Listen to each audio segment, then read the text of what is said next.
Testing, testing. Yeah, hello. Hey, so today I want to talk to you about keys. Specifically, I will tell you about Eth-staking-smith. That's our key generation tool that we built and open sourced earlier this year. And along the way, I also kind of want to demystify Ethereum keys and whatever is involved in the whole Ethereum Validator lifecycle. A quick introduction about myself. I'm Jennifer. I'm engineering manager of our staking product, Opus. And I work for Course One. We're a staking provider. And we run validators for over 50 networks. And I would say staking is kind of a thing.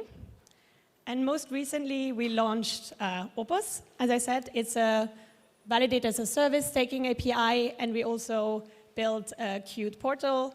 I'll show you some screenshots, and it's kind of targeted for institution, Rails, and we want to roll it out for retail as well. But let me first tell you why we decided to build our own key generation tool. So very early on, when we started working on automating our validator infrastructure, we turned to other tools that we found open source. So the most famous one is the staking deposit CLI. It's a really cool CLI targeted at solo stakers, so you can use it for generating keys and deposit data. But there was a couple of things that didn't work out for us, especially when creating keys on a larger scale. So those points were like we found it a bit difficult to integrate and package the CLI in a Rust backend. What the staking CLI also does, it basically it outputs the private keys as an encrypted format, the so-called key store, and writes those files on disk. That wasn't super suitable to our use case. So basically, we forked the project, made some customizations, and in this process, we found that it was sometimes challenging to upstream the changes coming from the open source project. And finally, as I mentioned, because the staking deposit CLI wrote this file on disk, it was slowing down our key generation process a little bit, and it would have required us to make some infrastructure workaround to ensure security. So in one of our company-wide hackathons, the Ethereum team actually decided to tackle this problem, and we created an MVP to improve our key generation process. And this was the birth of Eth-staking-smith. Now, let me dive a little bit more into the kind of improvements that we found. So the next slide will get a little nerdy. So to avoid kind of heavy lifting and to avoid having to write everything from scratch, we're interfacing Lighthouse Account Manager. So Lighthouse is an Ethereum consensus client. It's also written in Rust and open source, so that was really convenient for us to use. And the account manager is basically a binary that you can use to generate your keys. So essentially, we optimized it in such a way that all the operations are done in memory, and the key material is never written on the file system. We use Eth-staking-smith basically as a library in our Rust backend, so that basically reduced code complexity by a lot for us. And as I mentioned before, staking deposit CLI, what it does, when it generates your private key, it outputs it as an encrypted format, the so-called key store. And I already mentioned, it's not really suitable for our use case. And we kind of noticed that by avoiding generating this key store, we actually sped up the whole key generation process by 98%. So that was a major kind of performance improvement for us. Now, I said already, we use Eth-staking-smith as a library in a Rust backend. You can also choose to use it as a CLI. And if you really need to have a key store generated, of course, Eth-staking-smith also does that for you. And during development, we actually found some tiny improvement you can make. By default, the staking deposit CLI will use a key derivation function, which is called script, and that's super secure. Now, we found if you use a different key generation function, which is called pb-keyDF2, you can optimize a little bit for speed. And I know everything is software engineering, everything is a trade-off. So if you want to have more security, you can choose script. If you want to optimize for speed, you can use a different key derivation function. So earlier this year, we published a blog article You can find it on our website if you want further information about Eth-staking-smith. Also, the project is open source. We accept PRs. So if you have any feedback, also you can reach out to me on Twitter.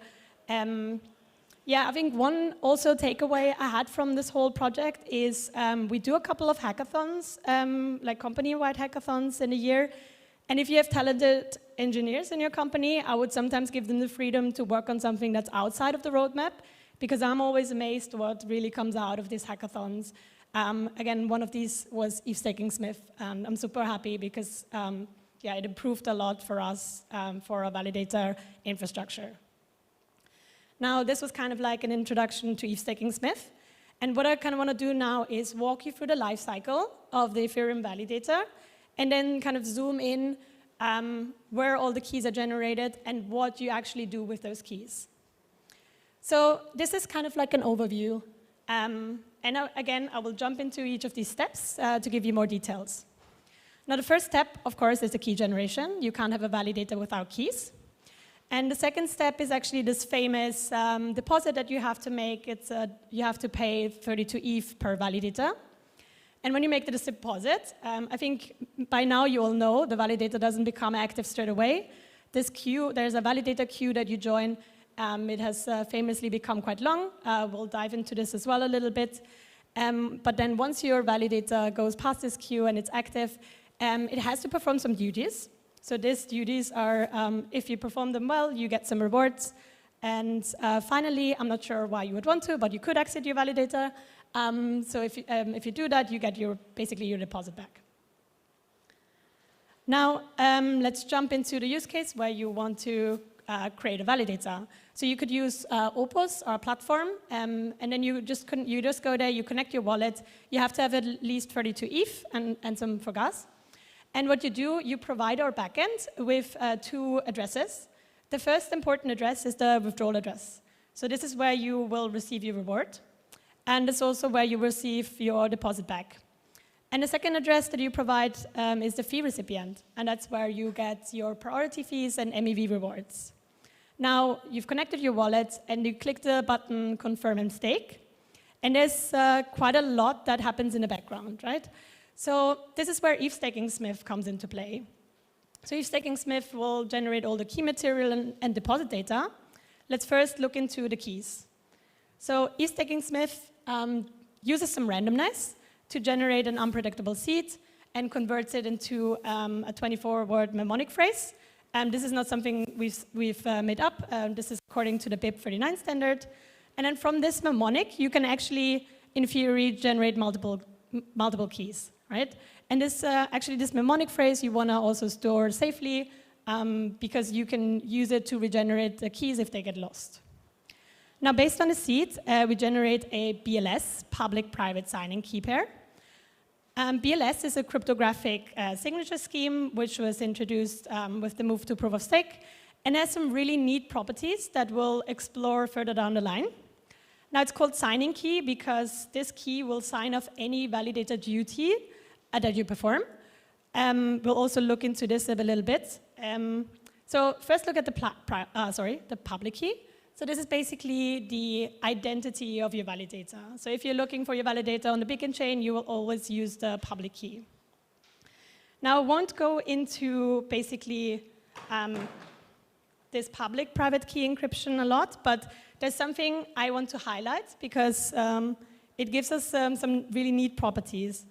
Okay, so I'll walk you through this slowly. If you have your private key, this like white key on the top, and you sign a message, you output a signature. And then someone else can go through this verification process. So given the public key that everyone can find on the beacon chain, the message and the signature, it's really easy to verify that the public key signed exactly that message. So the cool thing that we get here is that we verify that the message wasn't tampered with, and we also verify that the sender signed exactly that message. Now, I already said before, one kind of important input that we receive are the withdrawal credentials. So essentially, this is the address you provide us. And then whenever you want to exit your validator, you will get the deposit back there, and this is also the address where you get your rewards.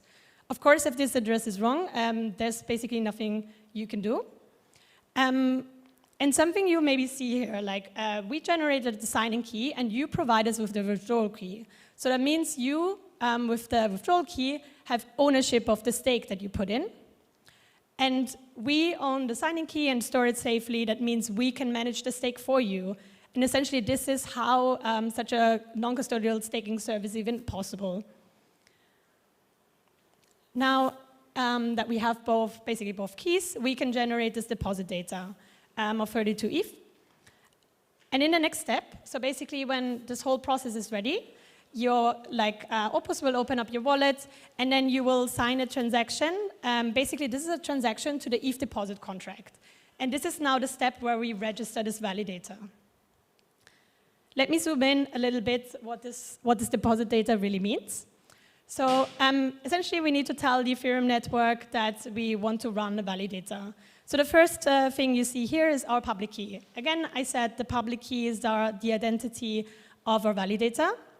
The second one is the withdrawal credentials. Again, now we need to basically register our validator and say if this is exited, this is where I want to first have my rewards and then also my deposit back. And the third field, now this is the interesting one. This is where I walked you through how the signature process works. So what we're doing here, essentially, is the message that we're signing is the public key and the withdrawal credentials, and we're signing this with the private key. So what's really interesting here is, in this deposit registration process, we're proving ownership of this public key on registration. And this is to avoid that anyone can just pick any public key. Now the last field, essentially the deposit data root. Roots, you find them a lot on the beacon chain. They're kind of a cryptographic digest. Just know in this field, it's important to verify correctness of the inputs. Now if we kind of look at this on a higher level, so this process actually has 3 important functions for us. So it offers Sybil resistance. Because if running a validator was for free, people like attackers could flood the network, right? We also provide accountability because we're registering our validator with the public key and we're signing it with the private signing key. We're basically providing accountability. And then thirdly, it aligns incentives, right? If I pay my deposit, I also want to protect this deposit. So I want to make sure the validator runs well and performs its duties so I get rewards. So if I misbehave, this validator would get slashed. Now let's come to the interesting part. Once we made the deposit successfully, everything is picked up by the Ethereum network and the validator now joins the activation queue. I already teased a little bit, it has become more famous these days because with the rising demand of Ethereum staking, also the size of the queue increased. There is a good reason to have such a queue, right? The reason is we want to ensure stability in a validator set. Instead of letting validators come in and out, this would really create a lot of instability. And the way the Ethereum network deals with it is their so-called churn limit. The churn limit is basically the amount of validators that are allowed to join the queue per epoch. Now, as you can see, I took the screenshot 2 days ago. I think it's at the moment, it should be around 36 days. And from the point of deposit until your validator becomes active. So if you want to run a validator, this is really annoying because it's quite a long time. So you could say, hey, let's just increase the churn limit. But the downside here, of course, is there are also risks involved with just increasing the validator set. Like a really big validator set could lead to a risk of reorgs. There's also a heavy load on the validator clients. We recently saw Ethereum having some finality issues. And this was also kind of due to having a lot of activations coming in. So you really need to be careful which kind of configuration you're tweaking. And there's a lot of talks right now how to deal with the validator set. In the long run, you want to reduce the size of the set and not having grow infinitely. But this is a completely other talk that I won't get into. Now, in the next step, while we're waiting, we can actually set up the validator infrastructure. Since the move to proof of stake, what you need is basically you need to run an execution client and a consensus client. I won't get into too much detail here. My colleague and I, we gave a workshop at DEF CON last year where we basically walked through the whole Ethereum consensus protocol and then also like ran a demo how you can spin up a validator on testnet. There's also, actually, if you watch closely, there will be a blog article by my colleague, Maxim Kulish, who will also, he's writing about kind of the key management, also the risks involved of running a validator, as well as how we mitigate it in our infrastructure. Now, key-wise, what you need to know here when we set up the validators, basically we load the public-private key pair into the validator configuration, and also configure the fee recipient that was provided earlier. So maybe you noticed also like Eth-staking-smith doesn't actually generate this fee recipient, so this is something that we receive. Now, once our validator is active, we can perform our validator duties and finally get some rewards. So I want to kind of like zoom in here again. What are the validator duties and where do our keys get involved here? So I've mentioned now a couple of times the fee recipient. If you propose a block, this is what everyone's really keen about, right? You will receive MEV rewards and priority fees. So priority fees are if you send a transaction, you can add a tip, so your transaction gets picked first. And when a validator proposes a block, they're actually like signing this with a private signing key. And due to the signature that is generated here, the other validators can, again, know immediately which validator proposed which block.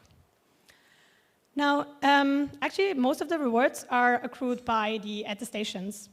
So every epoch, every validator gets the chance to basically share the view of the world.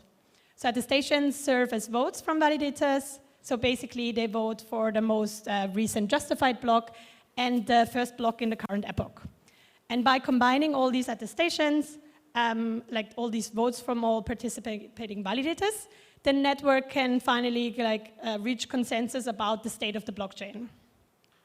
Now, attestations are also propagated across the network, and though if we propagated them individually, there would be a lot of load on the network. So there's something neat we can do. We're aggregating these attestations from validators.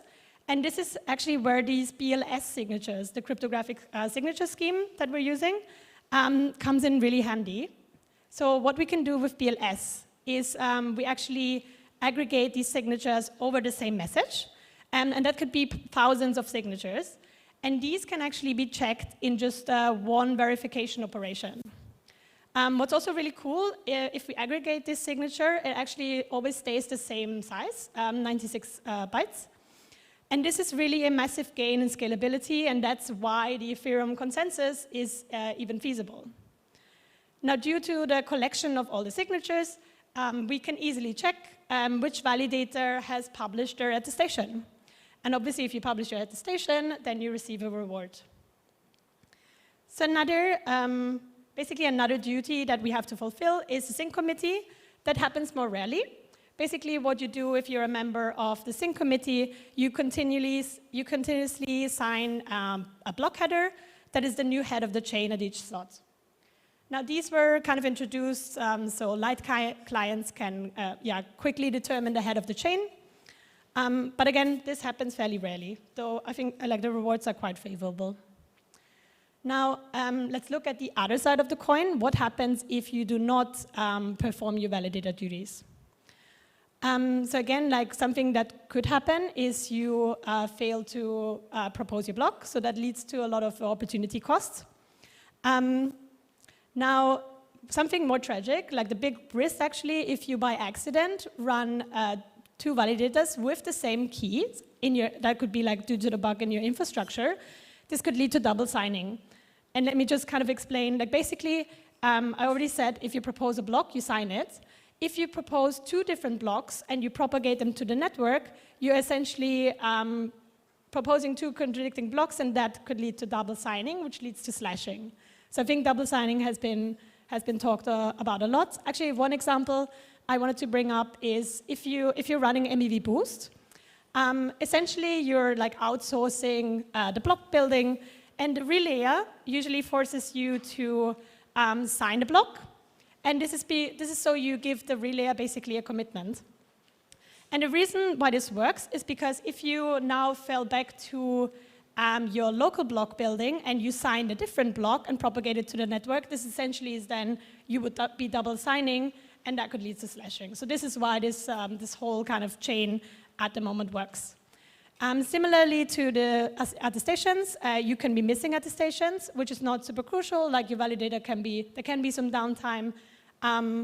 But obviously what could also happen if you're running a validator with the same key, two validators with the same key, this could lead to double voting, which is also a slashable event. And now onto like the sync committee. So there's actually no slashing involved, but you could fail to publish the signed head of the chain. So basically the sync committee, this means that we're really relying on the sync committee being honest. Now onto the final, like the end of the life cycle of our validator. So that's actually like a question we receive a lot. So now we're now making it to the end of all the states. So what if you want to exit your validators because maybe you want to receive your deposit back? Essentially what you have to do, like very similar to kind of the previous pattern, so maybe I think by now you kind of understand this process, we need to sign an exit message and we sign it with a private signing key, and then we publish it to the beacon chain essentially. Now, a question that we get a lot is, well, what happens if like Opal's API is down? Like, how can I exit my validator? This is because Chorus 1 owns the signing key. Now, what you could do to kind of work around this problem is when you create your validator, you could already generate the signed exit, we could generate the signed exit transaction for you. Though this is like very sensitive information, if someone gets hold of it, they could just take it and publish it onto the chain. Obviously, you would still get your withdrawal to your address, but obviously with this long queue, this is still painful if your validator exits if you don't want it to. Now, here you already see there's like a dependency on whoever is running your validator infrastructure and owns your signing key. There's actually a proposal coming up by the Ethereum Foundation. So they're proposing that this exit message can actually also be signed by the withdrawal key. And if this is the case, then non-custodial services, kind of like you're more independent, because that means that with your withdrawal key that you own, you could sign this exit message and propagate it to the beacon node yourself. For me, it basically means I can delete a bunch of code. Maybe I add a feature to Eth-staking-smith where you can just generate the signed exit transaction with your withdrawal key. And yeah, happy days, you can exit your validator anytime. Now, I hope this was somewhat helpful for you. Yeah, again, my name is Jennifer. You can add me on, message me on Twitter and message me on Telegram if you have any more questions. Yeah, thanks a lot. I'm also around.